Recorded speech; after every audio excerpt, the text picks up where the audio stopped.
My name is Mary Jo Berry. I am with the Mineral County Chamber of Commerce. We are the ones that are sponsoring the forums in Alberton, St. Regis, and this evening in Superior. Our moderator for this evening is seated to my right here, Maria Jarnovic. She's from Missoula. She's moderated our forums before, so you guys might remember her. There's also, in the middle table, there's paper, pens, and there's also a basket there if you have questions. I'm gonna turn this over to Maria. Well, thank you again for inviting me back. I do want to say thank you, a very heartfelt thank you to Superior High School for providing this venue, to the Mineral County Chamber of Commerce for putting this together, and to Mary Jo Berry, who is a prime mover and shaker behind the scenes here in Superior. She has done a fabulous job of organizing these events. I would think that she deserves, along with the Mineral County Chamber of Commerce, a round of applause.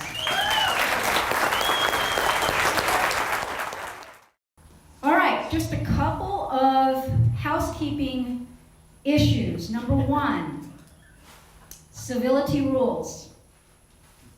That's it. Number two, cell phones. If you have a cell phone, kindly turn it off. All right, the first section, the first hour is going to be set aside to ask candidates questions that have been devised by the Mineral County Chamber of Commerce. The second session after the break is going to be set aside for the candidates to answer questions specific to their positions from the audience. Okay? That's essentially the format. And with no further ado, I am going to begin. Nick, identify yourself, your current occupation, the elected position for which you are running, and why you are running for the position. And you know you've got 2 minutes. Okay. Howdy folks, I'm Nicholas Schwaderer. I was hiding over there if you didn't see me. I work at Mineral Pharmacy, family-owned business here in town, so if you pick up prescriptions or have a cold or something, you might remember me from there. I am your representative for House District 14, and I am running for re-election. I graduated from, don't hate me for this, St. Regis High School and went to college, worked at Tricon for a bit, worked at the Clark Fork Chronicle here in town, made a few Tombstone pizzas in Wisconsin, went to college, and following some work as an aide with my predecessor, Gordon Hendrick, filed in and ran for office. And the reason I'm running this time is a stronger fervor for the reasons I ran the first time. You know, when you hear a lot of these political folks talk about the future generations, their children, their grandchildren, why they're running, well, I'm a part of that generation, and I'm significantly concerned that the policy that we lay today in government is going to provide the foundation for the future that we all have to live with. I think we ought to do it right and have a kind of a business and local common sense mindset for that. I think it's incredibly important that we do the right job. Thank you.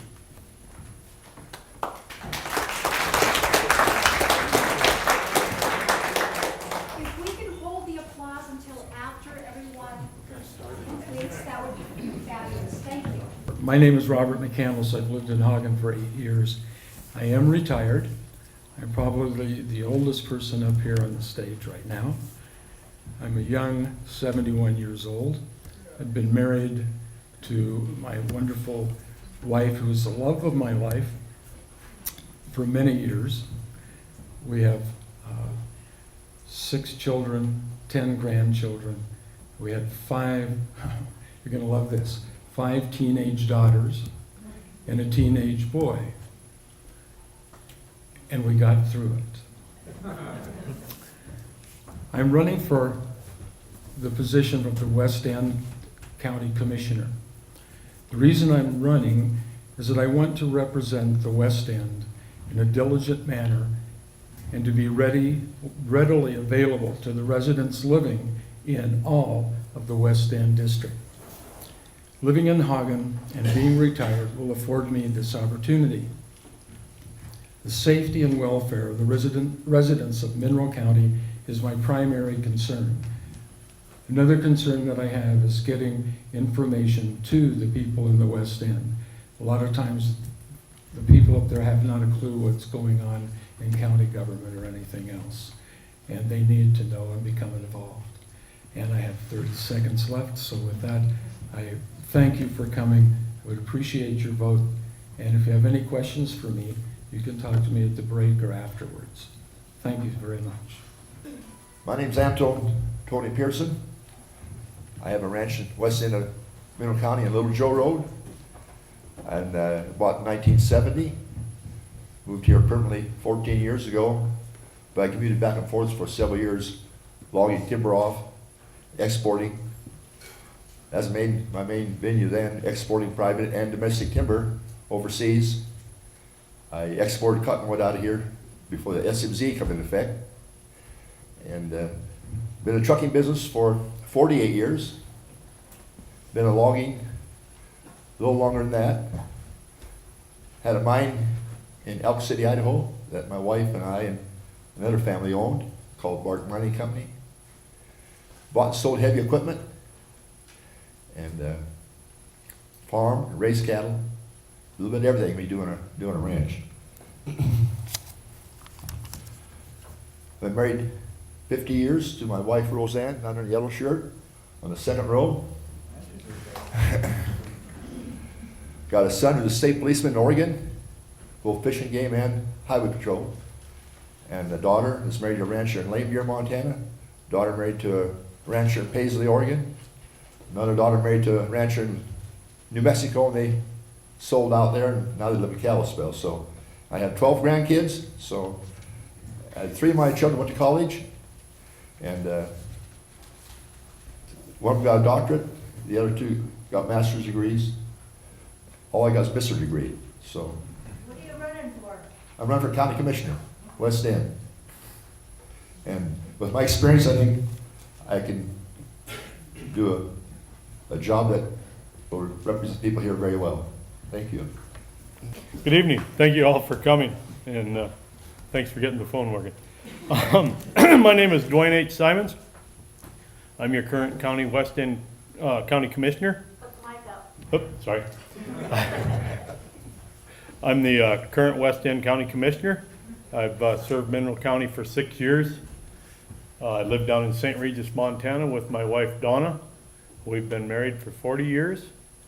I was born in Whitefish, Montana in 1955, raised in the Flathead Valley, moved to St. Regis in, I believe, 1971. Went to work for my dad in the woods, worked most of my life in the woods up until 2006. I broke my left ankle and had to have 2 severe surgeries done on it. And at that time I chose to run for county commissioner, was elected. I also work a night shift down at Tricon running 966 in their log yard. And I'm very fortunate to have that job. I love Mineral County.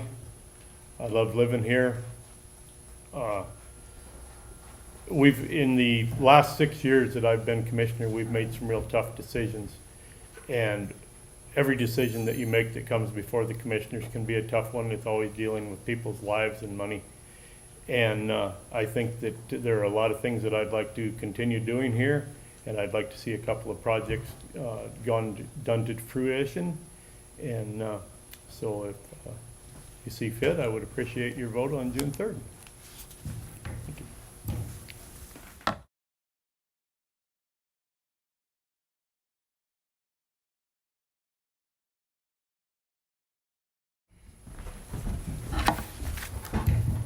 Good evening. Great to see such a good crowd tonight. I was born and raised here in Superior, and Nick, that makes this my backyard. I live here because I love Mineral County and what it has to offer. I'm Tom Bauer. I'm a college student, a member of the Montana Air National Guard, and I'm running for Mineral County Sheriff.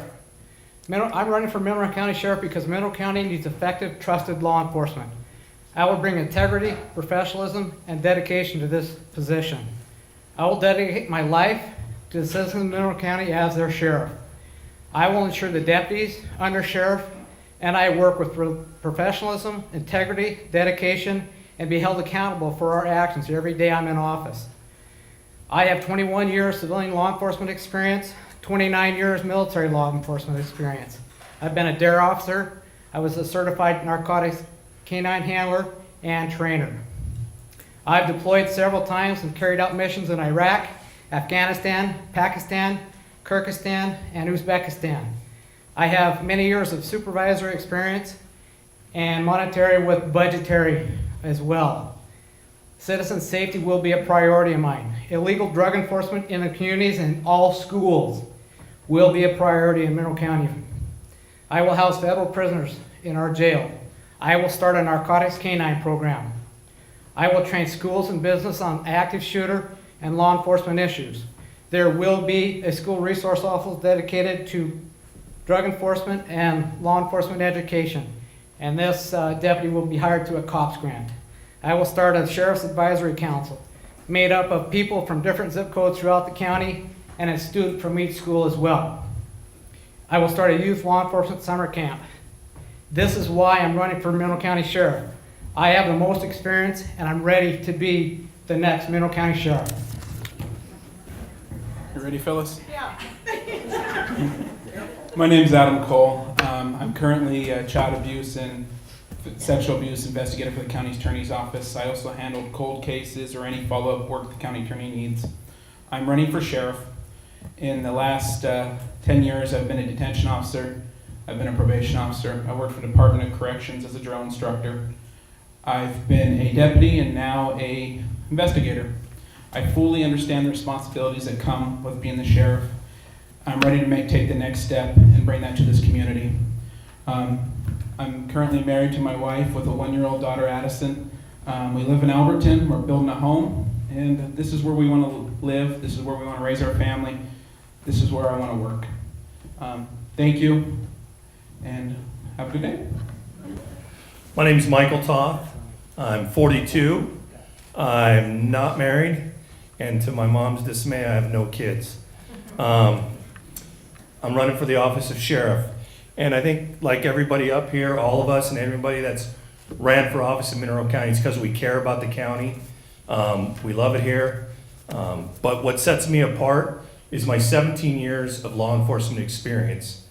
I started as a reserve officer, worked my way up. I paid my own way through the Montana Law Enforcement Academy. I then got hired here in 1999 by Anita Parkin. She was sheriff then, and worked here through 2004. My time spent here in Mineral County, a lot was happening. I'll hit some highlights. 2 homicide cases I was involved in investigations, both leading to convictions. The only Mineral County deputy ever to be sent to the DEA Academy for meth lab training. Included after that, busted over 5 different meth labs. The largest cocaine seizure off the interstate in Mineral County that led to $90,000 being put into the drug forfeiture fund. Then I went to Seattle PD and worked downtown nightclub district in Seattle. Seattle is one of the leading departments in community policing, and they really put the officers through a lot of training with that. So I have the community policing with working with the schools, working with the business owners, and all that to bring into the county.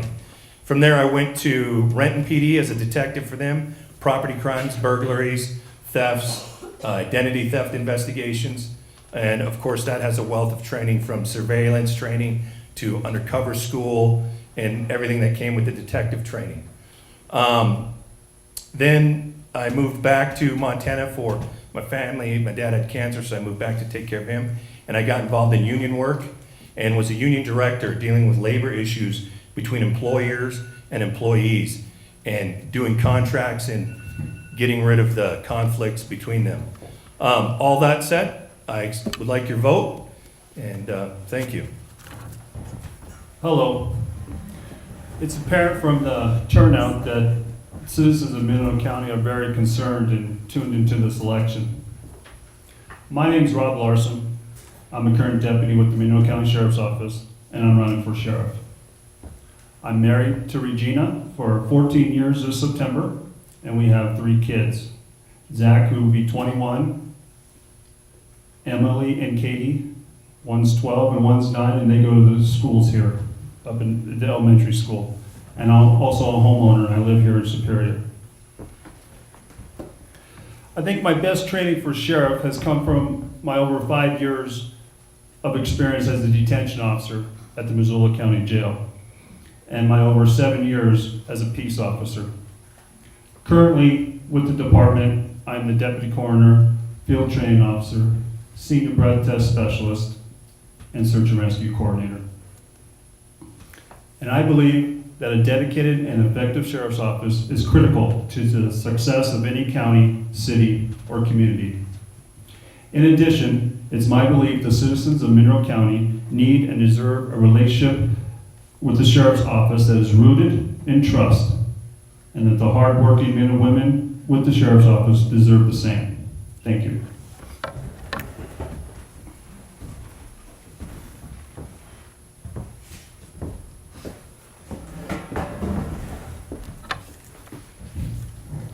I'm Julie Ballinger, and I'm not running for sheriff. We're transitioning here. I am your current Mineral County Buckle Up Coordinator, as well as the SCRAM Manager for the MDT, Montana Department of Transportation, funded DUI courts. And SCRAM, if you don't know, those lovely ankle monitors that monitor alcohol use. So anybody that has an alcohol offense, they might have a little bracelet on, and I handle the billing for those. I'm married to Jim. We'll be celebrating our 32nd anniversary in June. I'm the stepmom to 2 grown daughters, and I have a 19-year-old grandson. The reason I'm running for Mineral County Justice of the Peace is I have the knowledge and skills needed to make a smooth transition if I'm elected. My extensive court experience has afforded me the day-to-day court experience needed to handle all misdemeanor cases and felony initial appearances, as well as all civil proceedings. My customer service experience has given me the skills needed to be able to work with the public in a professional yet effective manner. Justice court is not a consumer-based business. The justice system is designed to handle offenses and civil matters in the here and the now. During the sentencing procedure, the justice of the peace needs to follow the law and the sentencing requirements, as well as review the person's criminal history. Following the law ensures fair and consistent justice provided by the court. I feel I have the compassion and impartiality needed to be able to make the best decision for both the victim and the accused. And lastly, I'm the only Justice of the Peace candidate running that has been nationally trained to participate in a treatment court program. By me already having this training, the transition in the treatment court program would run smoothly, as I'm already familiar with the 10 guiding principles of a treatment court and the best practices. And I would appreciate your vote. Thank you. Good evening. My name is Dale McGowan, and I've been married to my wife Becky for 38 years, and we've lived in the area pretty much our entire life. We had a barbershop here for many years, and during that time I served on the Superior City Council as a councilman and mayor, and also on the volunteer fire department. We also raised 2 sons here. Both were in the military. Our older son Sean was in the Army for 12 years. 18 months was spent in Iraq, and our younger son Kyle has been in the Navy the last 5 years and has just re-enlisted.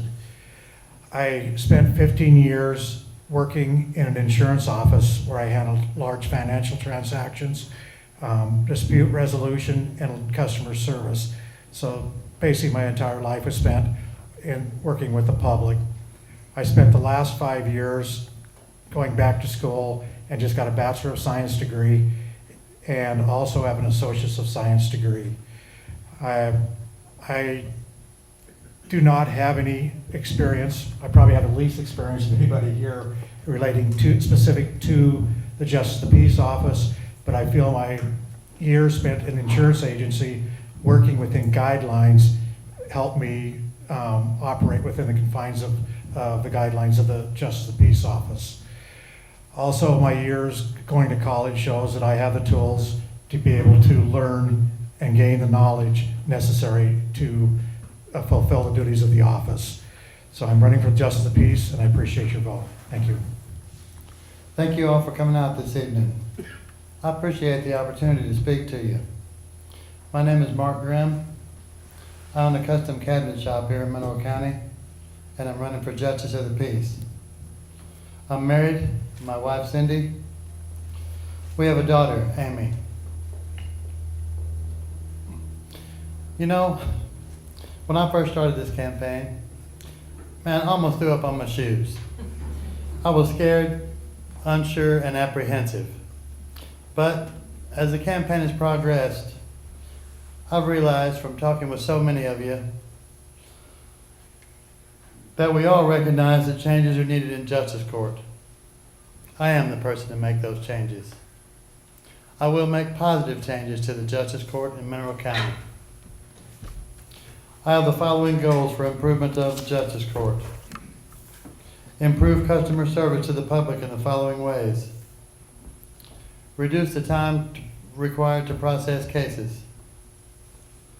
Minimizing time spent by litigants waiting at the courthouse. Trying new programs such as modified hours for civil and criminal courts for public convenience. Ongoing staff training. To ensure the quality of justice provided by the court, increase uniformity in procedures. Consideration of using alternative dispute resolution.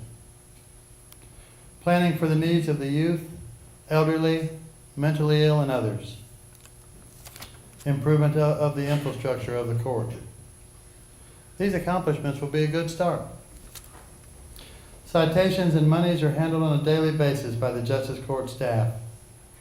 My first duty as Justice of the Peace will be to institute new management procedures to ensure checks and balances for all citations and monies handled by the Justice Court. Thank you. Good evening. My name is Doug Sharkey. I'm currently retired and I'm running for the Office of Justice of the Peace. My wife Lorna and I are longtime residents of the county. We live out at Dry Creek. We have 4 kids and a football team's worth of grandkids. Oh wait a minute, this is Superior. That's an 11-man team. I'm running for Justice of the Peace for several reasons. I'm the only candidate of the 5 of us that has both law enforcement and judicial experience here on the bench locally. I was fortunate back in October, the commissioners asked me to come and assist Kathleen Brown, who was substituting as a justice here in the court, and she became somewhat overwhelmed, and I was happy to come and help out for a couple of weeks. Well, that couple of weeks turned into almost 6 months, and as I call it, my part-time or my full-time part-time job.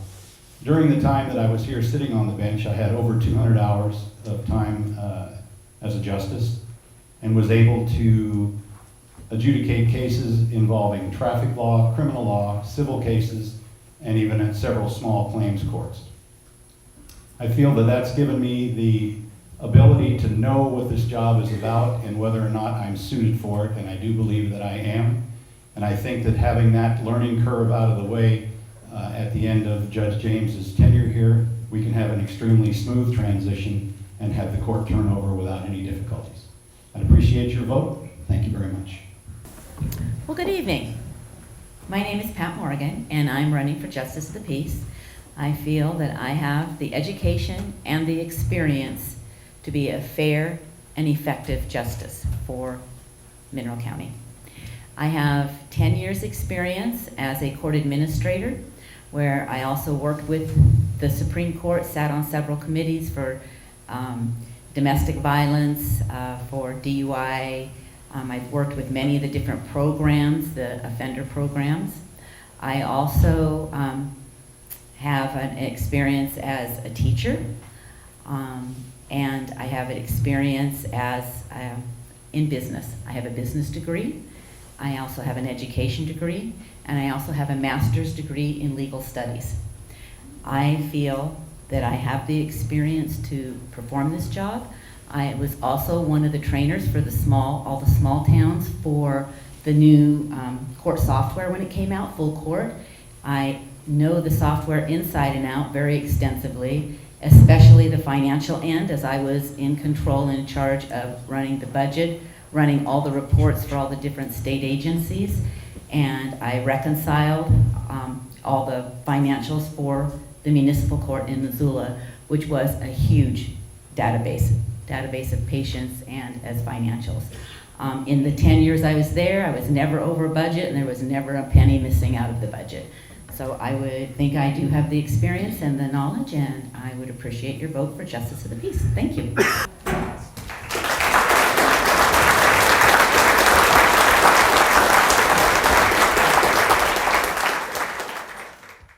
I'm going to call on Nick again to begin. Is one of 3 candidates running for HD 14. However, for personal reasons and other reasons that we may not know per se, the other 2 candidates were unable to attend. So this question that I'm going to ask of Nick is specific to his position as an incumbent. All right? All right, Nick, as an incumbent, describe the 3 most important accomplishments of your first tenure.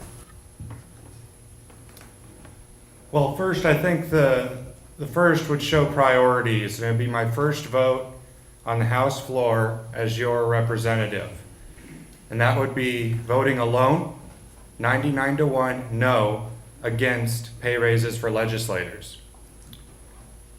The second, for those of you who are very concerned about your water rights, despite tremendous pressure, would be voting no on the CSKT proposed water compact. And the third, for following through on promises about tax bills. In my House Taxation Committee, every bill that came before my committee that increased your taxes or created new taxes died in my committee. Thank you. Mineral County Commissioners. All right, here's the question. What do you think needs to be done to help stabilize the Mineral County Hospital and Mineral Regional Health Center in Superior and in St. Regis? If there's anybody here that works for the hospital, I apologize ahead of time for what I'm going to tell you. The chief way that a hospital advertises is by word of mouth. And how many people do you know that have been 100% pleased by their stay in the hospital? In the West End, I have never heard anybody really come right out and praise the hospital. Most of them have said, don't go there, go to Missoula. But the hospital lately has been making some great strides cosmetically, which makes the building look better on the inside. And I wish the money would have been spent more on a really competent staff. My mother-in-law was in the hospital for almost 3 days several years ago. And while she was there, no one came in to give her a sponge bath. Nobody gave her a wet or a damp washcloth to wipe her hands with before and after eating. And this is the kind of thing that people will remember, and they will go out and tell people about their experience at the hospital. The nurses' station should not be a place for socializing. And I have 30 seconds, so this is an important one. Another improvement that could be made is to make more services available to Mineral County residents, possibly by working with specialty providers to visit either the hospital or the clinic twice a month, and most importantly, to have surgical privileges at the hospital. Thank you very much, and I hope I didn't offend anyone. I'm very pleased with the hospital and their staff and their doctors. I use it 2 or 3 times a week with physical therapy. My wife had surgery there.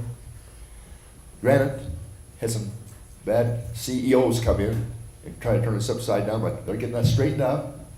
And I feel that the hospital's here to use. We need to use it, or we're going to lose it. And we need to support it.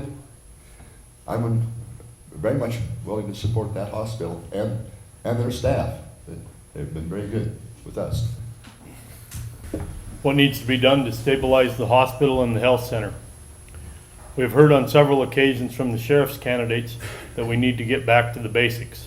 And just like the sheriff's office, The hospital and clinic need to regain the public trust that has been lost by providing quality care and service, along with better public relations.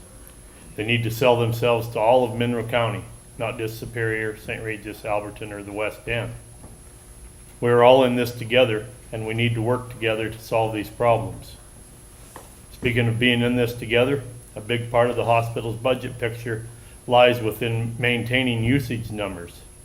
If jobs at our local businesses are not maintained, we lose families. If we lose families, we lose patients at the hospital and the clinic. So if we work together to support one another, we may be able to stabilize the hospital as we know it. The same thing with the clinic. And I say to you, just like Tony did, use them or lose them. And we don't want to lose the hospital. We have a lot of friends and neighbors that work there. That hospital has been a piece of Mineral County for as long as Mineral County's been here. And it needs to stay here. We just need to use it. We need to work through these hard times. Thank you.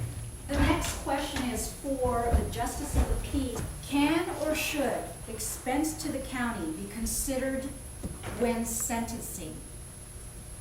Consider incarceration versus rehabilitation versus probation with regards to expenses. Okay, I think I rolled this all into one, but I do realize that taxpayers may be concerned about cost to defendant sentencing, but the economics of sentencing should not be the focus of the process. As a part of the judicial process, sentencing should be decided on the individual merits of each case. Offenses such as DUIs and partner family member assaults already have stated mandated incarceration and rehab programs connected to them. Further incarceration and rehab programs may be considered, and those costs may be accrued to the defendant.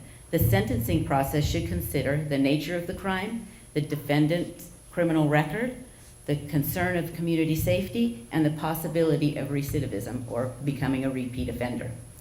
There are several options to control the costs of misdemeanor probation. Some programs in this state are run by the county or the city, which does incur the cost to the county or the city. Many times the defendants have a minimal pay, and in some programs they go on a sliding fee scale. There are several other options. There are some towns in Montana who use private-based misdemeanor probation programs, and that total cost goes on to the defendant and not onto the county.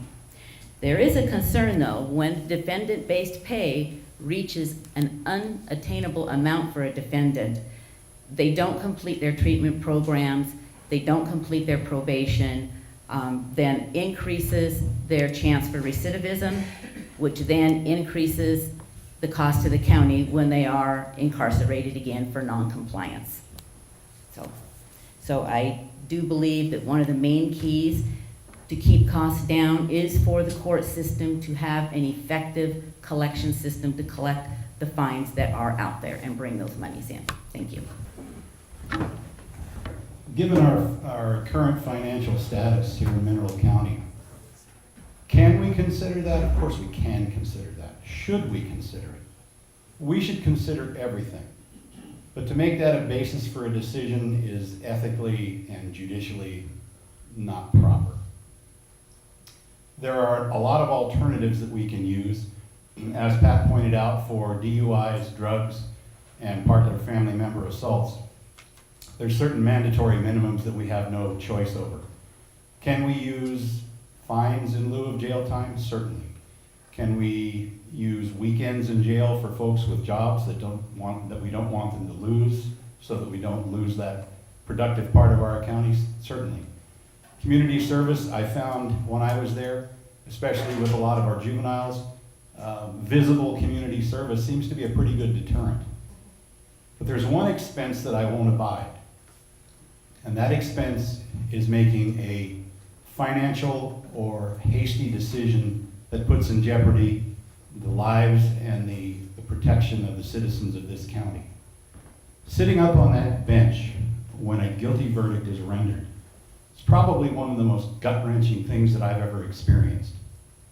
After you've heard the testimony, weighed the evidence, then it's time for you to make a decision and to render a verdict. And you go through a whole ramification of emotions because you're gonna affect someone's life, you're gonna affect someone's family, you may affect their job or their career, and you will certainly either positively or negatively affect their future. And then in an instant, you have to take all of that and sweep it aside and just do the right thing and the just thing in the decision that you make and the judgment that you render. And I hope you appreciate the gravity of that. Thank you very much. When sentencing an offender, the most important thing to consider is offender risk to the community. When considering alternative sentencing, there must be no negative impact anticipated to the safety, security, and health of our community. When appropriate, alternative sentencing benefits the taxpayer by putting financial consequences on the offender, not on the taxpayer. Jail is totally supported by the taxpayers. Taxpayer dollars feed, house, pay for all medical, dental, vision, prescriptions, toiletry, etc. Alternative sentencing, again when appropriate, provides a true cost savings and benefit to the community. Offenders can pay their debt, comply with court orders, remain supervised and support themselves and their family. Without these programs, offenders went to jail, lost homes, employment, family and support systems, only to be released back into the community with less support, few if any lifestyle tools, and very little if any positive reasons to change their way of life. Quality programs help not only to reduce costs and impact on the taxpayers, but can be largely supported with fees paid by the offenders. Treatment court and probation are already in place in Mineral County. Adding offenders to these programs does not increase the financial burden to the taxpayer. Through these programs, offenders are required to pay their own way. So yes, expense to the county is one of many considerations facing the justice of the peace when sentencing offenders. Thank you. During sentencing, each case has to be considered on its own merits. The history of the offender and the evidence should be closely examined to determine the appropriate program. By law, there are mandatory and minimum and maximum sentences for DUI offenses and all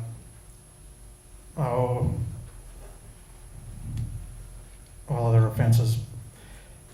However, the county budget has already stretched to the point that all costs have to be considered. For the first-time offender, I believe that incarceration should be avoided if possible. According to the Montana website, the average cost of county jail is about $63 a day. For probation and parole, it runs about $4.69 per day. If the court feels that the offense was due to the offender making a one-time mistake, then they should be given a lenient sentence, and that is allowed under state law.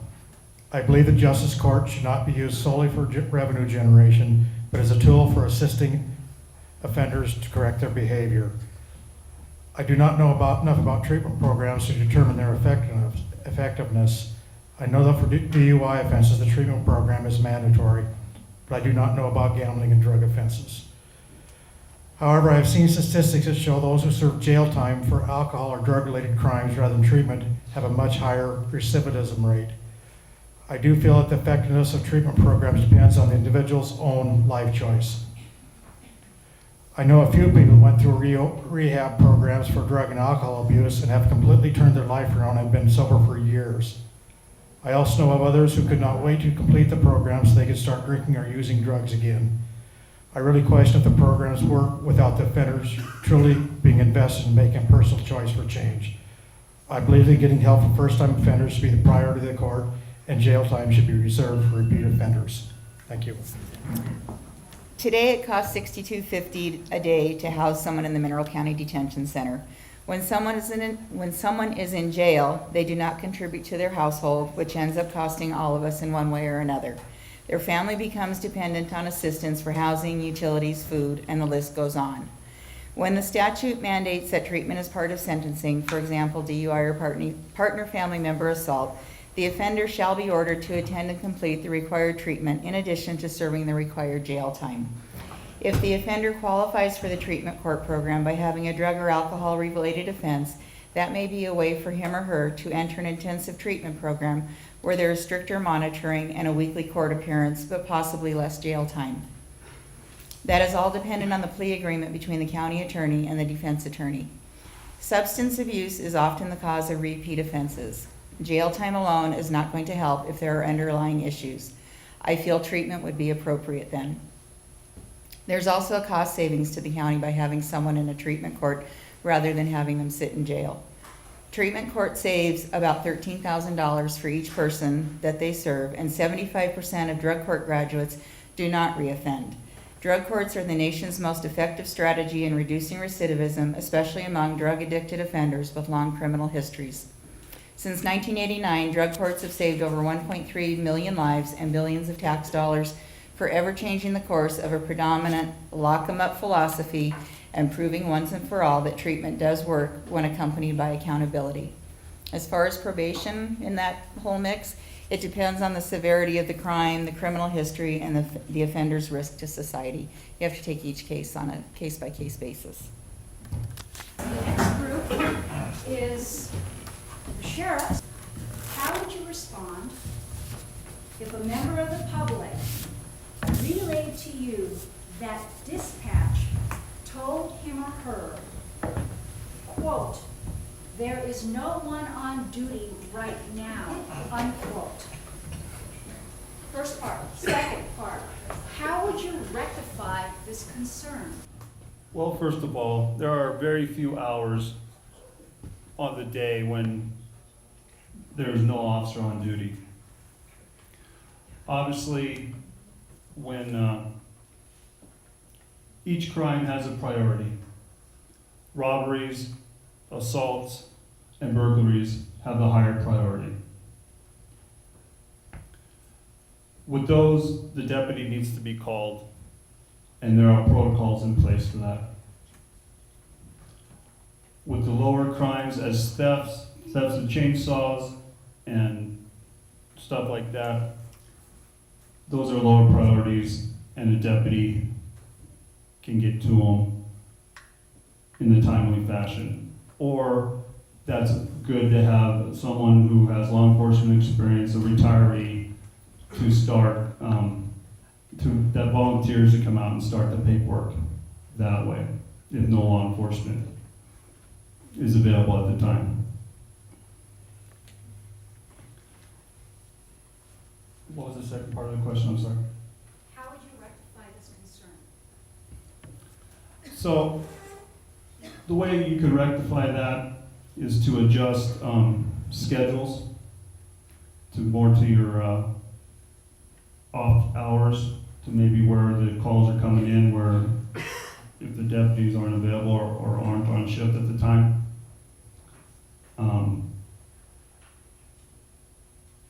Or you can talk with the county commissioners and try to get more deputies. More deputies,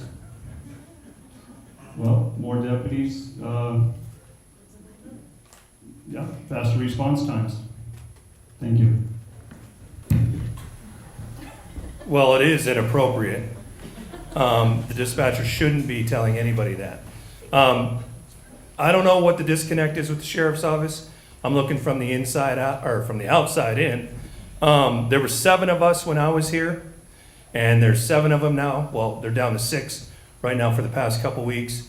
But we never had that problem, as far as I know, when Anita was here. The schedule was made to where there was coverage. It's not 24 hours, but it was coverage enough to where early morning hours, if something happened, somebody came out, and dispatch never said nobody's available or you'll have to wait. They were instructed to say a deputy will be on his way, and someone was being called out to deal with that. If the deputies aren't answering their phones to come out, well, and we find out that they're avoiding their phones, what I will do is they'll be parking their take-home cars at the office and driving their personal rigs.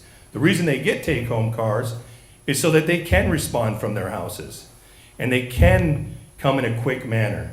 Now, we're gonna do the schedule like we did again back in the day, and there should be no more problem with that. The sheriff also's gotta be working and coming out. The undersheriff's gotta be working. They all gotta be working as a team. We're too small of a county, or as a department, to not be doing that. And the deputies all gotta be responsible for their action and held accountable. The dispatch has to be careful how she words things, and she needs to be getting a hold of, going through the chain and getting a hold of people. Yeah, I just, for a loss of words, when I hear that, I've seen that in the community. I've heard them come into the commissioner meetings. That's one of their number one complaints, is nobody's coming. The school, 84 hours to respond to the school. For God's sakes, the school should be a priority, especially nowadays with the news and what's happening. And it was a priority for us back then. So I don't know what the disconnect is. It's common sense, I think. And the deputies will be held accountable, and they'll be coming out, and so will I. Thank you. I'm gonna go for it. First off, no, you should absolutely never hear that there's nobody on duty. When you call 911, that's your emergency. You don't need to be playing Jeopardy or Russian roulette, whatever you want to call it. Hopefully there's help on that other line. We're at 24 hours a day, 7 days a week, agency. You should be told an officer will get a hold of you. If it's a less serious of a crime, you'll get a phone call. If not, there'll be an officer at your house. How to rectify that is training. Dispatch needs to be trained, taught what they can and can't say for liability reasons, and we go from there. It can be addressed through training and what's appropriate and what's not. When you call 911, you need someone there, because you wouldn't be calling if it wasn't important. Thank you.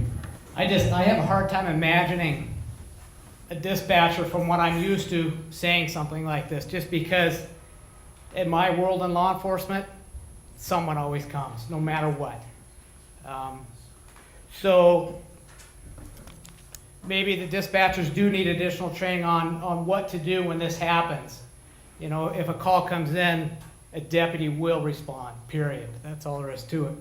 One of the things that I'll do is I'll require that a log is kept, who, what, where, why, and when, so I can follow up with the deputies and the dispatchers to verify that this is happening, because the worst case scenario, the one thing that I don't want to hear from someone out in the public is, why didn't I get a deputy the other night when this happened?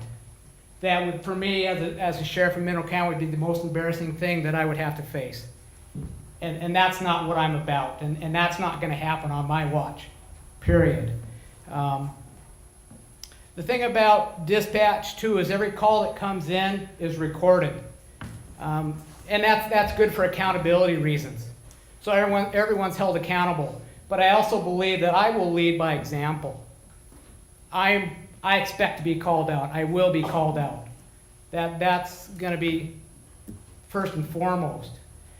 If I need to be called out, I'm called out. If I'm the next one coming out, I will be called out. I do not have a problem with that. In fact, I have a cot that I'll probably put in my office to sleep there to make sure that response time is good. And all joking aside, I would do that if I had to do that, because, like I said earlier, I love Mineral County. I'm going to live here the rest of my life, regardless of this election turnout, and I'm going to do everything I can to build the trust back in the community through positive, proactive law enforcement. Thank you. All right. I feel they deserve a round of applause.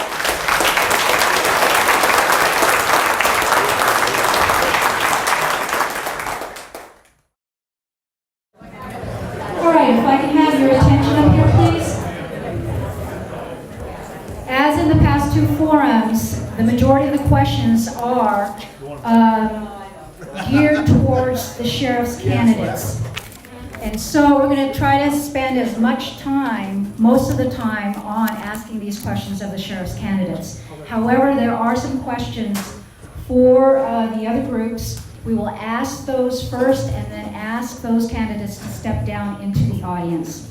I have a question that is being asked of all of the candidates. Nick, I'd like you to come on up here again. Public perception is often that there is a good old boy network in effect when dealing with justice matters. Specifically, how do you plan to overcome the impression that your decisions may be influenced by outside sources, such as friends, community, and family members. Now, I gotta be honest with you, and I'm gonna loop this into culture in Helena during the 4 months that we're up there every other year. Perception is not wrong. A good old boy network does exist, and it's a problem. I mean, you get a tremendous. You're presented with two paths, and you see them at the beginning. And there's the easy one where everybody's nice to you, maybe votes for your bill, leaves you alone.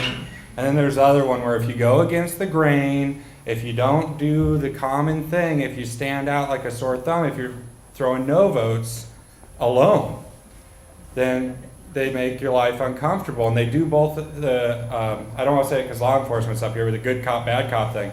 But, you know, no, but you do. I've gotten the, you know, when I didn't have a wiper for my car when it was snowed, and somebody saw me brush it off with my hand. I had a beautiful wiper on my desk one day to try and kind of influence me one way, but when I still wouldn't go, this is true. And then when I wouldn't go, you know, I'll be brought into a side room for a couple hours and told I'm making a mistake. You know, you get the whole thing. And I think that, you know, even though it may give me a little more grief, I think it's healthy for folks to be skeptical of the elected bodies and elected officials from the inside. And I wouldn't discourage that.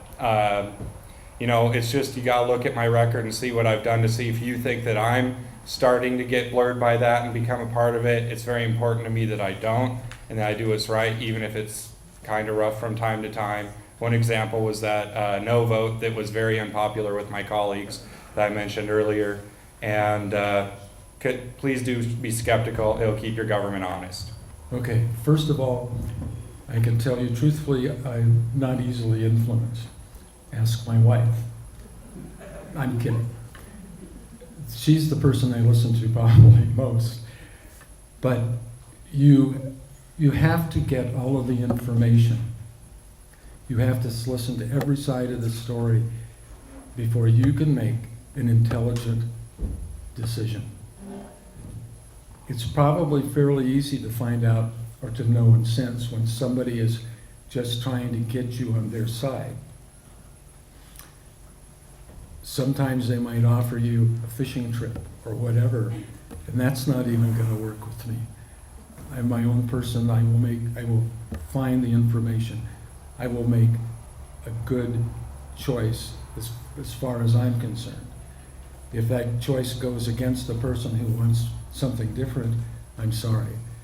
They maybe didn't present the information correctly, or when I went searching, I found the truth. And the truth has to come out. And so that's, I guess, my stand on that. So. I will not be persuaded by friends or relatives. I'll apply my decisions by God's word. What's true is true, what's false is false. And I'll apply that in any decision I make as a county commissioner. That there's only one decision, that's the right decision. And I've heard something tonight that disturbs me about the health insurance for the employees of the county. You have $1,500 deductible, that's uncalled for. So if I'm commissioner, I'm looking to a different health insurance so our employees are covered. Yes, I do believe that, yes, I do believe that there is a bit of a perception out there in the public that there's a good old boy club.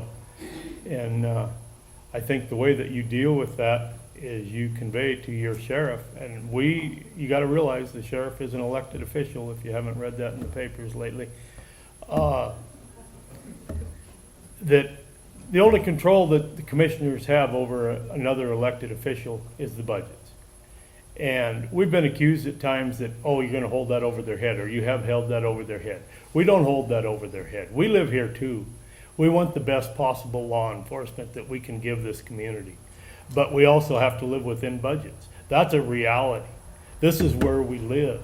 We can only absorb so many taxes. And so I guess to answer the question, what are you going to do about it? You have to live by your ideals. I've always been an honest man, and I will always be an honest man. And if you ask me a question, I'll give you a direct answer.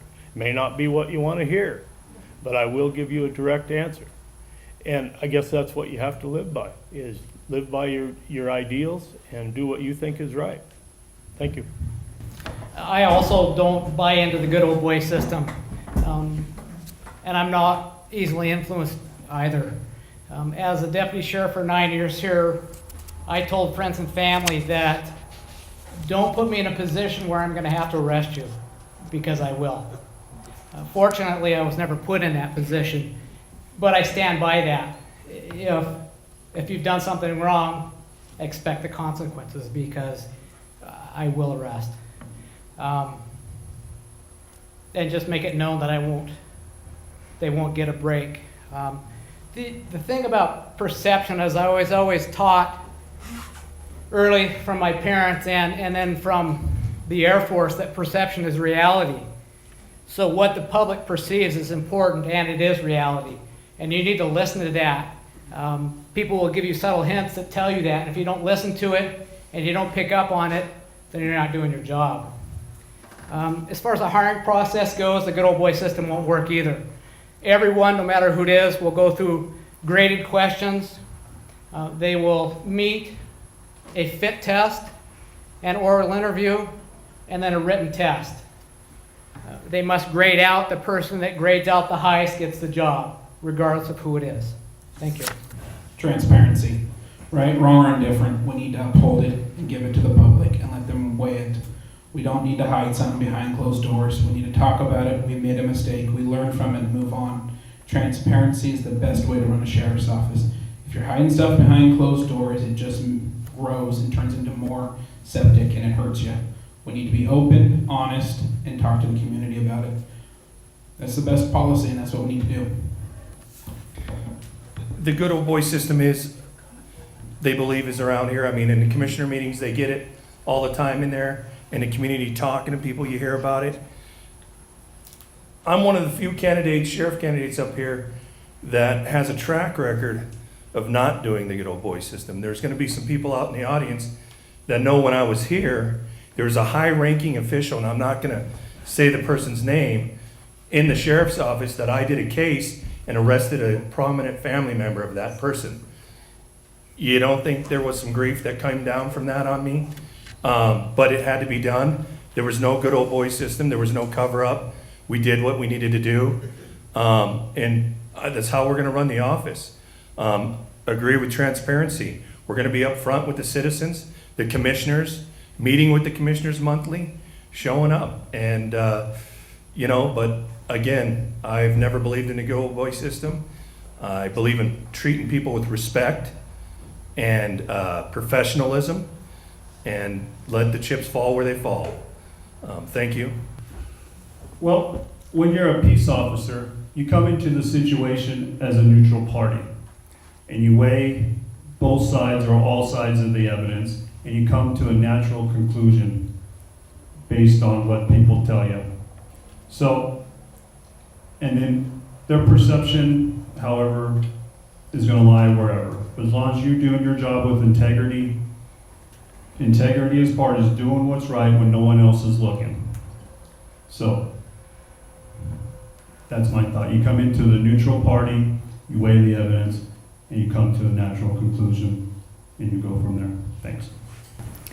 As Justice of the Peace, you need to be impartial with every case. If it's a family or friend that comes before you, you need to recuse yourself from the case and have a sub-judge come in to listen to the case. As far as the good old boy network, everybody needs to be treated the same. You can't show favoritism to anybody. You have, from the get-go, you have to start off being impartial, fair, base your decisions on the evidence presented by the attorneys, and you can't deviate from that. You have to go straight by the statute, straight with the evidence. You have to be impartial and be consistent. Okay, as far as a good old boy network being in place, the only good old boy network I'm familiar with is the good hardworking people of Mineral County. They've lived here all their life. They're very concerned about the general health, welfare, and security of the area. So I feel that they're the ones that want to see the values that I hold about pursuing those matters. As far as friends and family, most of my friends are family, and they also support my points of view on trying to work to improve the community and the economic interests of Mineral County. Thank you. You know, these are substantial and very important powers and responsibilities that should only be granted to the most competent and suitable person. As Justice of the Peace, I can make a difference by improving the services to the users of the court, ensuring the quality of justice provided by the court, wise management of taxpayer dollars in the operations of the court, and above all, ensure when dispensing justice that every individual is treated with integrity, fairness, and respect. That's my number one goal. Better justice for a brighter future. Thank you. Throughout my adult life as a trooper and as a career military man, I have been exposed to the good old boy system. Anecdotally, I can tell you that when I was in the Navy, a lot of my young troops, and I had some wonderful young guys that worked for me, and off duty, of course, they'd want to get familiar with you. And I would let them know in uncertain terms that I would be happy to be their friend, but I said, the one thing you have to realize, I'm your boss first. If you can handle that and still be my friend, then this will work. While I was substituting in the court, I was fortunate I didn't have any run-ins with our local good old boy system, but I can tell you this, the good old boys that I'm going to be influenced by is the Montana Code Annotated, which is the laws of the state of Montana, and an unswerving adherence to the highest standards of judicial ethics. Thank you. Well, as you can imagine, growing up in the 50s and being a small female, I have definitely had my fair share of the Good Old Boys Club. But I'm a tough person. When I was teaching, I was told that I had a group of at-risk students that could not go to a competition, and I said, watch me. And I took them to a financial competition, and these students won first place in the state. And when I was working in the court, the Supreme Court came down with the new software, and I knew something wasn't being set up correctly. And I voiced my opinion on that, and they disagreed with me, and it was like, oh, Pat, we're gonna do it this way, it'll be okay, this is the way it's always done. And I held my ground, and 6 months later, they found out I was right, and I did not back down. I don't believe that a good old boy club of any kind should ever influence you on anything.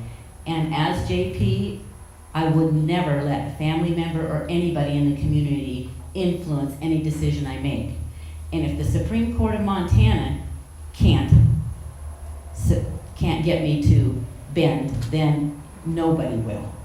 So I don't think that's going to be a problem for me at all. I think that the Justice of the Peace needs to look at every case on its own merit, and nobody should be able to influence you on that. Thank you. And this is for all candidates as well. Take 1 minute to respond to this. It's very short. What is the last book you read? You know, I have a problem with books because I never sit still long enough. So I do audiobooks, and I do them while I'm gardening, and I do a lot of audiobooks. So the very last one, I really couldn't tell you, but I couldn't tell you the name of them, but my favorite ones are always the Agatha Christie. And you may ask why?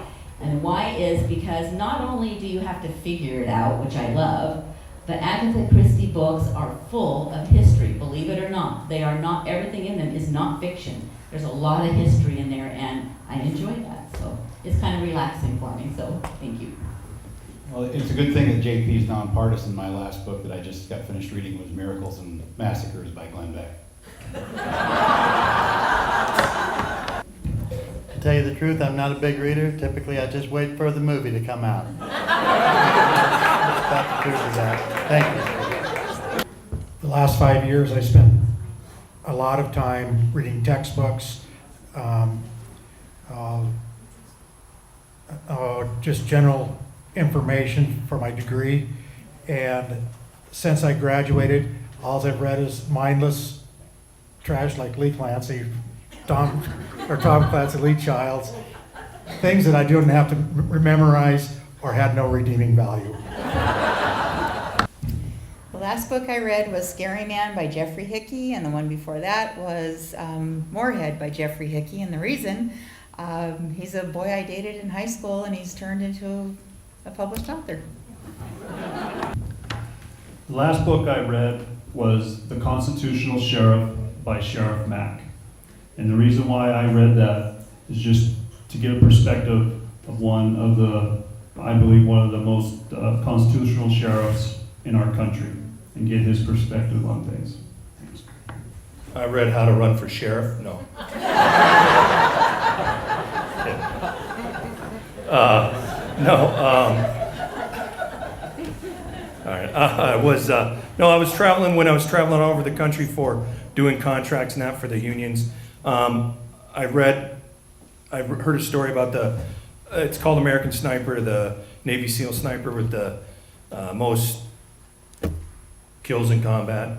And then he ended up being killed here in the States, helping a vet out. And I was moved by his story, so I wanted to read his book and hear about his life. And so all those nights in the airport, that's what I read. So thank you. I'm going to tell you the why before I tell you the title. I'm a child abuse investigator, so I deal with a lot of, crap in my job. So I read Rapists, Pedophiles, Groomers, and Grabbers. So I read it for my job, but that's the last book I read. The last book I read was Lone Survivor. It's a book about a team of Navy SEALs that go in on a mission in Afghanistan. And part of the reason I was drawn to that is I was in the Tora Bora deal, and a lot of what came out in that book was based on that situation. So it really interested me. And the other thing is, I'm not ashamed to say that I read from a good book every night. Last book that I read was a book by Bud Moore, who used to reside here in Mineral County, and it was titled The Locksaw Story. And it's a bit of a biography of Bud's life and his upbringing in western Montana, mostly over in the Lolo Creek area. And very enlightening, very good reading. My favorite book is Red Dawn Rising by Tom Clancy. Thank you. I don't read many books. My wife will verify that. I don't read many books. But I read my devotional and God's Word every day. And that's the most important book that I can say I read. The last book that I've read was the new fishing guide that I happened to get down in the basement at Castles. But the book that I am reading, again, comes from the Bible, and it's a chapter of Romans. There's a lot to learn and a lot of things to remember so that you can live a good life. And so anyway, that's what I'm reading now, and I don't know how long it's going to take, but I'll get her done. Yeah, I got to tell you, and the folks up here can attest to this, over the last 5-6 weeks, we've been to a lot of events together. These wonderfully hosted ones, some other ones, and forums and questions, and this is probably my favorite question, because I've learned more about these folks in the last 10 minutes than I think in the other forums. Last week, I finished reading The Old Man and the Sea by Ernest Hemingway. We have one question that came in for the Justice of the Peace candidates. When deciding a just punishment and knowing there are high and lower ranges when dealing with repeat offenders, how will you decide where in the range your punishment will fall, especially in light of how many man-hours by our deputies it takes to bring repeat offenders in? Okay, again, you need to look at their criminal history. You need to weigh their risk to society. You need to take all the evidence into consideration. And if it is a drug or alcohol offense, I don't want to keep harping on that and going back to that, but there's sometimes underlying reasons why those repeat offenses are happening. If treatment's appropriate, certainly look at that. in addition to the sentencing, and sometimes a longer treatment stay with longer sentencing. They all go hand in hand and they work together. Taking the consideration into, or the hours of, the man hours into consideration, I don't think you should take that into consideration when you're issuing your sentence. That's their job, and you need to carry out your job, and you need to do what's right and according to the statute. You shouldn't let what someone else's job, you shouldn't let that dictate how you handle your job. Okay, I believe in being lenient about first-time offenders, but repeat offenders are a whole different situation. They're not getting the message, and they're costing the county and law enforcement and the justice court a lot of hours and money. So in that situation, after looking at what their history, I would fine them and levy the sentence on the high side to try to get their attention. And I believe that justice court and law enforcement are a good way to do that. Thank you. Statute does provide the minimum and maximum. Over a 12-year period, I mediated over a 12-year period, I mediated over 20,000 problem jobs for Lowe's Home Improvement Warehouse. I'll use my experience to make the best decision possible. Thank you. I think that repeat offenders is probably one of the most difficult problems that I had to deal with. In my experience here, obviously this is another one of these questions where judicial ethics doesn't really allow us to elaborate on how we decide where in that range that we choose the appropriate punishment for the appropriate crime. One of the saddest things that I found when I was sitting on the bench here this past winter is that in my experience as a trooper and now my experience as a justice of the peace here, we not only have repeat offenders in this county, we have generational repeat offenders in this county. And that's inexcusable. And I don't have all the answers, but I can tell you that if I'm elected, I'm probably going to deal with them on the hard side, because we've got to get their attention either individually or as a family, because they're a great, great burden on this community. And you as taxpayers don't deserve that. You as citizens don't deserve that. And it's up to the deputies and the courts to try and put an end to that. And that'll be my charter to all of you if I'm elected. Thank you. Okay, repeat offenders are a big problem in society, in any society. And once again, as Doug did state, according to judicial ethics, I cannot stand up here and blanket statement how I would handle them, because you have to look at each case on its own merit. They're all individual.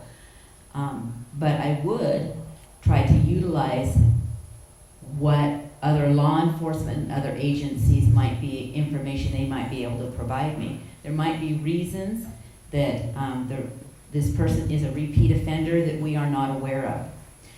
You need to know the entire person. Are they out of work? Do they need more education? Do they have family issues? Is it drinking issues? You need to look at each case, and you need to find out what is going on with that defendant. And you need to be able to provide them with everything that you can to try to get them to be a productive citizen. And once again, I can't just blanket statement what I would do with a defendant. It would depend on the individual case. And if we could get more help to them, then that's what we do. If they need to be incarcerated more, then that's what we will do. If we need to be fined more, that's what we will do. But I can't say that without looking at each individual case. And I think anybody out here would welcome that if they were before the bench. They would want me to look at it individually and do what I can do to help them as well as to help the community. Thank you. 2 questions for the commissioners. First question, how much experience do you have in running a business? How many types? I have no experience at running a business. I have never run a business, never owned a business. Thank you. Okay.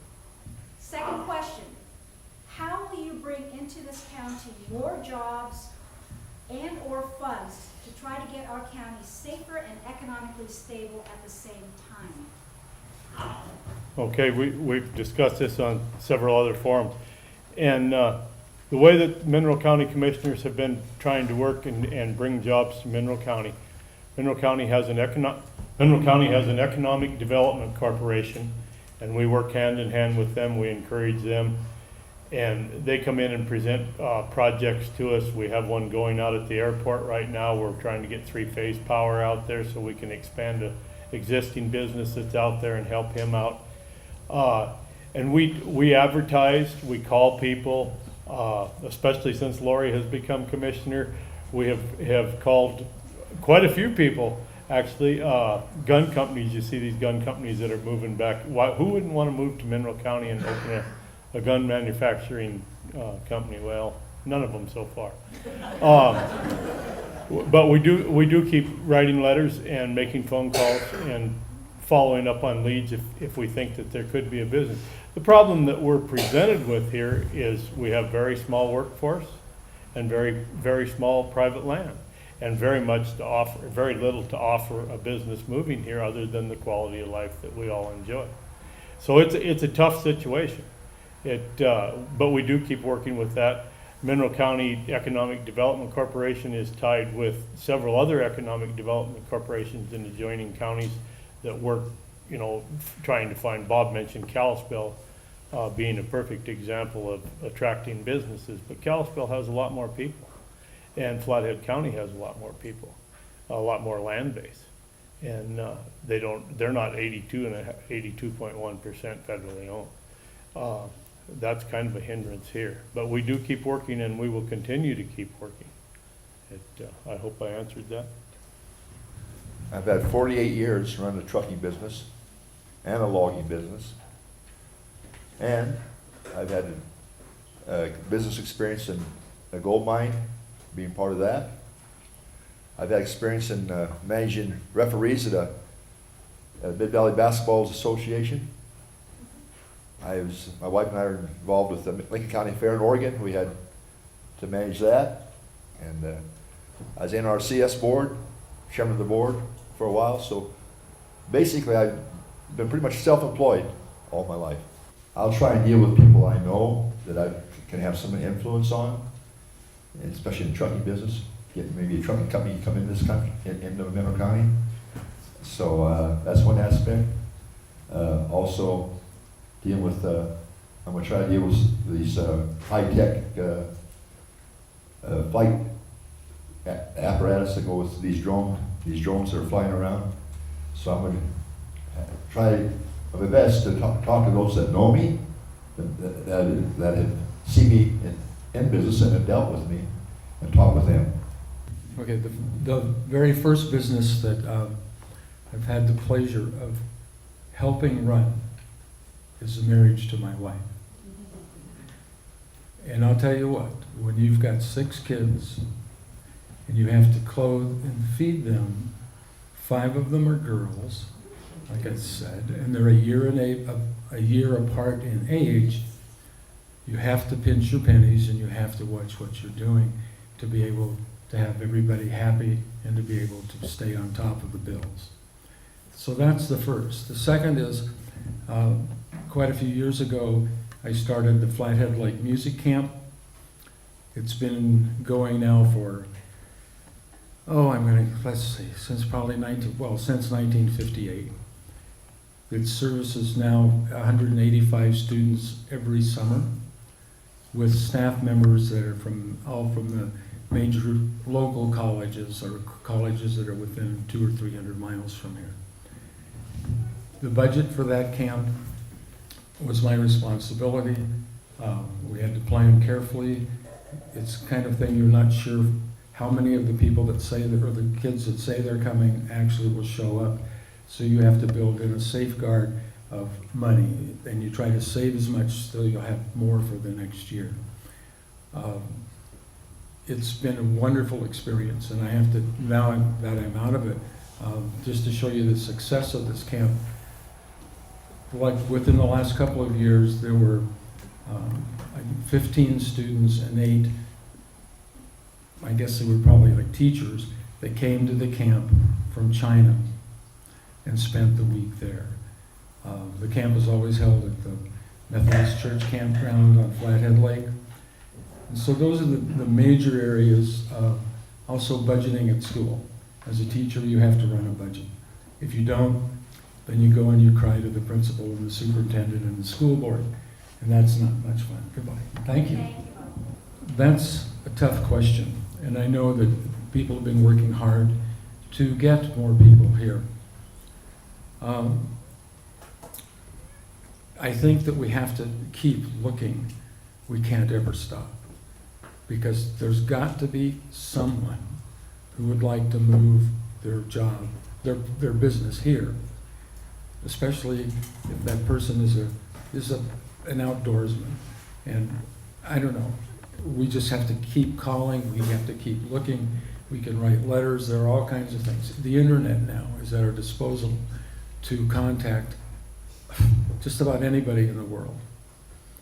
And we have to do that, because if we don't seek, we won't find. If we don't look, we won't see. And it's really important that we keep looking. We need to find things that jobs that could come here, that people can do, make a decent living with, and so that kids that graduate from high school will have a place to go instead of out of this county.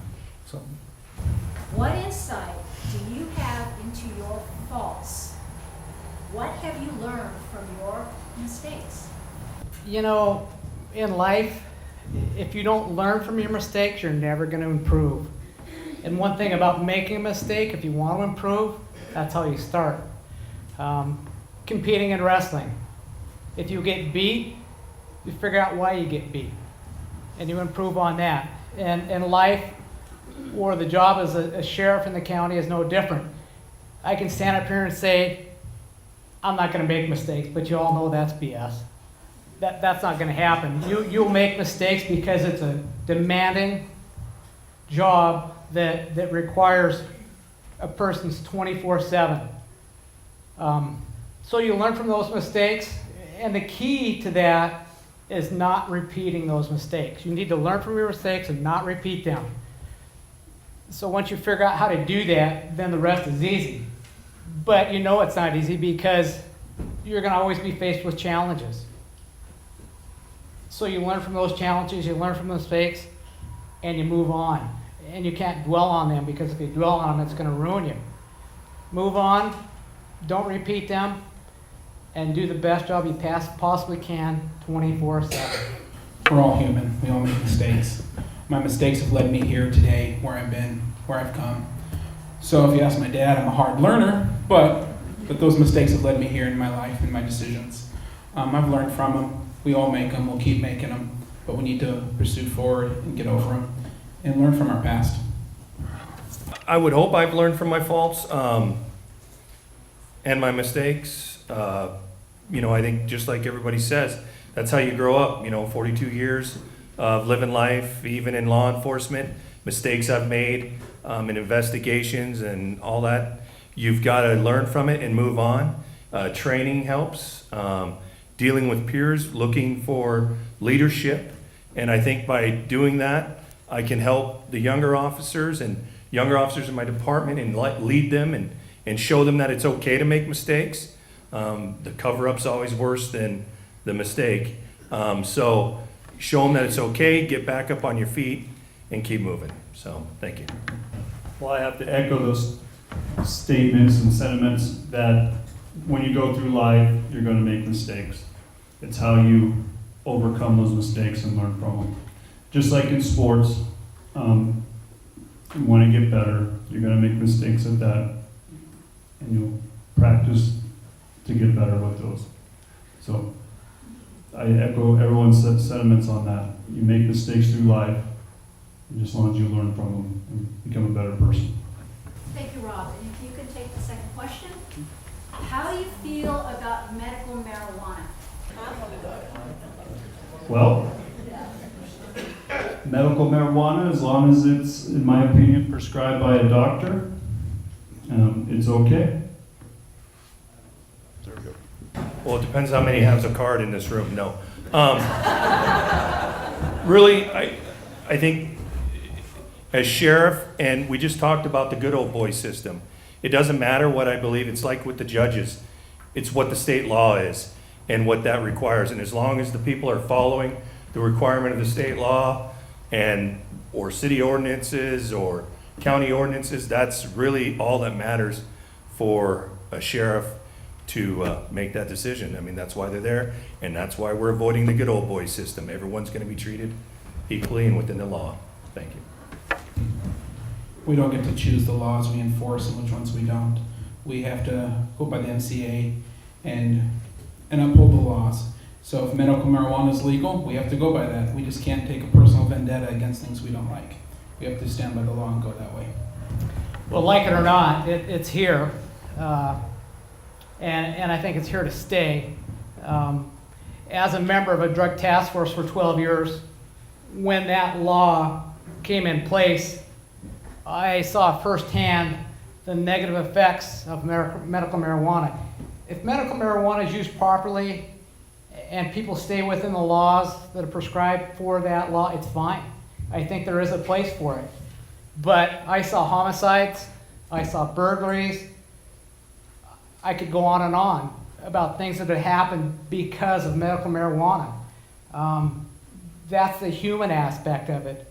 If it, like I said, stayed within the standards of that law, it would be fine. But, well, I'll tell you what, when it came about, that's not how it was. It got so out of hand that, as you know, the feds had to step in to stop it because there was so much. They couldn't provide enough marijuana for the people that were using it. So what people were doing was they were having marijuana hauled in from out of state, which makes it illegal, and that happened because people get greedy. And then that's where it goes south, and that's what happened with this. So, you know, there was a lot of negative that came from that because of the feds having to step in, and it got ugly and it got bad. So they had to redo the law, and since then it's been pretty good. So, like I said, if they stay within the standards, it works, and I think in certain cases, depending on your illness, it is appropriate. If you are elected sheriff, will you publish the weekly sheriff's report? Absolutely. Absolutely, I will. And I think that's important because I think the public needs to be informed. That's part of building that law enforcement community trust back up so that they can read in the paper that we received their call and we addressed it. We took care of it. One of the things that I'm going to do if I'm elected is look at cases that are still open and get resolution to them because the people of Mineral County deserve that. There's a lot that aren't closed right now that in my opinion is totally unacceptable, and I want to change that. And again, I think what that's going to do is it's going to build the trust back up that's not there right now, that we so desperately need. That goes back to transparency. We show our faults, we show what we're doing, we don't hide anything. The sheriff's office report shows that we're working, responding to calls. Absolutely, it should be published. And like Tom said, the outstanding cases need to be solved and worked on. That goes back to community policing, building relationships with the community, and looking at the report and seeing that we're doing stuff. It has to be published. We need to be upfront and honest so they know what's going on. Yeah, that comes back to the perception and what is, you know, whether it's valid or not, what's the sheriff's office doing? It was always published before when I was here. And matter of fact, I've been going to commissioner meetings, and the commissioners will tell you one of the first things I asked them when I started going in November is, where's the report from the sheriff's office that was usually given to them every month? And I got a blank stare back at me of, what are you talking about? Because that report tells the commissioners how many tickets an officer's written, the mileage they've driven on their cars, how many arrests, how many people are in the jail, everything like that. And none of the commissioners had ever seen this. And I was shocked. I did end up talking to Ronnie Phillips and mentioning it to her, and I think she ended up getting with the commissioners, and I'm pretty sure it's got remedied since. I don't know if there was a disconnect, but yeah, the report has to be in there. You people want to know, everybody, citizens wants to know that the officers are out there doing their job, and it's very important. So yes, I will publish it. Yes, I would also publish it. Keeping the citizens informed is what you want, so you get our perception, and so you don't only get one perception from the news or media or paper. How do you view the office of undersheriff? How will you choose this position? And do you know who will be your right-hand partner as undersheriff? Okay. How do I view the undersheriff position? Well, the undersheriff is in charge of the jail, so they gotta have knowledge of the jail.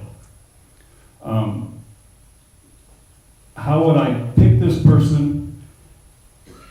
They gotta have knowledge of the jail, and they gotta have the same boundaries and ideals and everything as I do. So that way, when I'm maybe out of the county, that I know everything's being run close to the way I would run it. Not everyone's perfect. Do I have anybody in mind? No, I do not. I know there's been rumors around that if I'm elected sheriff, that I would hire or appoint Jim Ballinger as undersheriff. That's not the case. I most likely will probably pick within the department, but I do not know who at this time. Thank you. The undersheriff's a very important part of the community and the process in the sheriff's office. Obviously, he has the sheriff's back. He needs to believe in the same goals and mission statement of the department. He needs to help me run it. He's got to be a working undersheriff. He's got to be able to get along with the citizens. He's got to be an asset to the community. How am I going to do it? How am I going to go about picking it? Well, you can do it several ways. It's all totally up to the sheriff. State law states that the sheriff is the only one that can pick it or choose how it's picked. I believe before this last sheriff had a application and a committee do it. That was his right as sheriff. Me, following state law, I'm going to pick my own, and I do know who he is. I'm going to bring him in. He's going to be an asset to this community. He's got over 15 years of law enforcement experience. He's from Montana, and he wants to raise a family here. He's been here. He's seen the community. He's talked to a few people, and I'm going to be very excited, and I hope I get to bring him here because I think everybody's going to welcome him here, and we're going to make some positive changes and be the leadership that this department needs. Thank you. The undersheriff position, the most important position to the sheriff. He's his right-hand man. He stands next to him when they're there arguing with the commissioners or whatever's going on. He's standing next to you. He's the most important guy. But let's not beat around the bush. To bring in an outside undersheriff, there has to be a position open in the sheriff's department. Right now, there's currently one position open, which I know they're currently trying to fill. I sat with the applicants, went over with Undersheriff Mike Boone, and we looked at him as an investigator to help him background. It's going to be filled. So that means, as of right now, unless the commissioners approve another deputy, we can't bring one in from the outside because there's no money. So it has to come from in-house. As of right now, it has to be an in-house deputy unless the sheriff leaves the deputy position open. So I have a couple candidates, but they're all in-house at this time. In a lot of ways, the undersheriff is more important than the sheriff.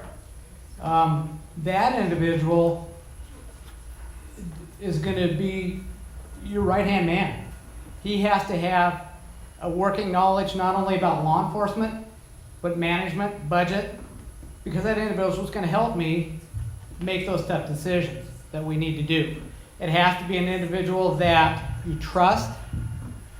It has to be an individual that you can work with and be a best friend, because he's the one that you're going to go to, or she's the one you're going to go to figure out things that are tough to figure out. Like Adam said, the tough thing about it is unless there's an opening, you have to stay within.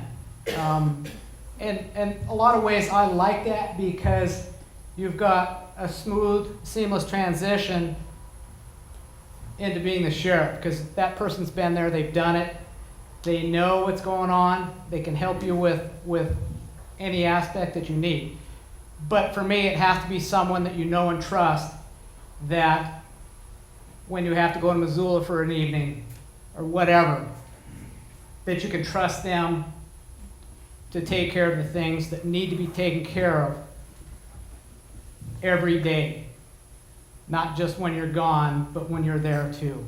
It's an important job. I think it's as important as the sheriff's job. I really do. And it's important that you get the right person in there. So I have a few people in mind as well. I think all four of us that have said that we're not going to publicly make that decision or announce that publicly who that'll be until after the primary's done. And that's my stance on it at this point in time. Thank you. Have you ever enforced disciplinary action with an employee? Yes, I have. I've had to do that a couple of times as a supervisor in the drug task force that I worked with. Individuals were taking time off and not telling their immediate supervisor about it. Part of the problem with that is I supervised 8 other criminal intelligence analysts that were not with me in the same city I worked in. They worked in other various cities throughout the state. So it was difficult to supervise them, and I hate to micromanage, and I won't do that unless I have to, unless there's a problem. We rectified that easy enough. I mean, there had to be a paper trail, and once we established that, then it wasn't a problem. But we didn't do a good job setting a standard. And a lot of times that's what happens. You don't know the problem exists until it happens. And once it does happen, then you address it. First, you figure out what's wrong, talk to the supervisor, make a plan, get together with the individual, come to a resolution with it, put the plan in place.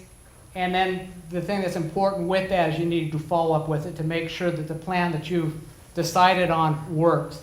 And if it works, then a couple months later you do another follow-up. And once that second follow-up is done, if it's still good and it's still rectified and doing a good job, then you're good to go. When I worked for the Department of Corrections, I was a drill instructor at a boot camp for inmates, mostly houses of violent offenders and drug addiction offenders. I was there, I was a sergeant. I came out onto the drill floor, and one of the drill instructors, who was a corporal below me, was in a bad position. He put the whole facility in a bad position. He didn't realize what he was doing and realize the situation. We talked to him, I gave him a verbal, and then he did it again a couple of weeks later. I had to pass it up to my senior drill instructor, and the situation was resolved, so yes. Well, during my labor relation union stuff, traveling over the country for the federal security guards that do the IRS or the Social Security, the guys that make you walk through the little metal detectors now in Missoula when you go there, those guys are part of the union that I operated in. Matter of fact, the Missoula guys were under me. I was their director. I was out of Denver. So they obviously, there's a lot of conflict with them, with their employers and their behavior when they're dealing with public, and it was my job as a director to call them up and issue discipline to them or come up and give training and that. So yes, I have done that. I have no problem doing that, and the deputies will be held accountable. There will be proper discipline dealt with according with the labor laws of progressive discipline, and so yeah, I've done it. Thank you. Have I ever enforced disciplinary action on an employee? No, but that doesn't mean I haven't supervised anyone. During my military career, I've been a corporal, supervising up to 6 to 10 people at one time. And being an FTO, you supervise the new recruits that come in, but I have not, fortunately or unfortunately, disciplined any employees. Ron, what is FTO? Field training officer. What do you feel your responsibility is to the community when you are off duty? Well, my responsibility when I'm off duty as sheriff does not change.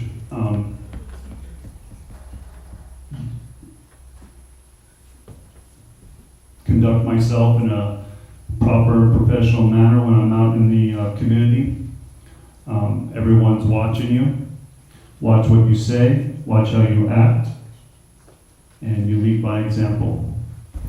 Responsibility in the community, you're gonna hear people say, obviously, we're always on duty 24 hours a day. Everybody knows that in law enforcement. The sheriff, even more so. He's getting more calls a night about the jail, about dispatch, about the neighbor's dog. But I don't think that's what the question's about. How are you gonna carry yourself in the community? What are you gonna do for the community? And as sheriff, you need to be going to the meetings throughout the community, to Alberton, to St. Regis, to coming here to the commissioner's room and meeting with them in the room. I've been going to those meetings since November, and not to throw somebody under the bus, but I rarely see a member of the sheriff's office in there unless he's there to ask for something.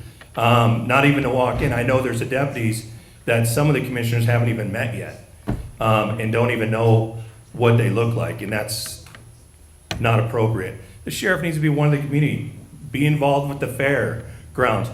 Why can't you come here and have, we're talking about school resource officers, and to give him a proper shout out, the current sheriff is working on getting a school resource officer, and he came into the commissioners, and there appears to be a very good plan for that. So I support his plan fully on that, and if I'm sheriff, I'll carry it on. But why can't he come in here and have lunch every now and then with the kids?